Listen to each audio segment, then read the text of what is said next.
کلام مقدس میں سے ہمارے لیے آج کی تلاوت مقدس پولس رسول کا کرنتھیوں کے نام پہلا خط، اس کے پہلے باب کی 26ویں سے 31ویں آیات تک۔ اے بھائیو،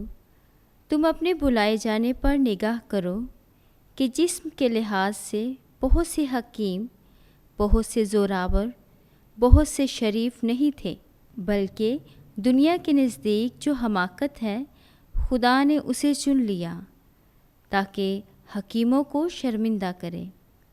اور دنیا کے نزدیک جو کمزوری ہے خدا نے اسے چن لیا تاکہ زوراوروں کو شرمندہ کرے، اور دنیا کے نزدیک جو کمینگی اور حقیری اور جو کچھ ہیچ ہے خدا نے اسے چن لیا تاکہ جو کچھ ہے اسے ہیچ کر دے، تاکہ کوئی بشر خدا کے حضور فخر نہ کرے،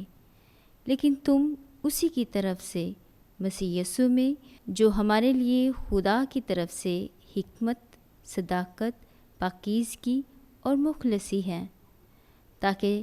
جیسا لکھا ہے ویسے ہی فخر کرنے والا خداوند پر فخر کرے۔ پاک کلام کے پڑھے اور سنے جانے پر خدا کی برکت ہو، خدا کا شکر ہو۔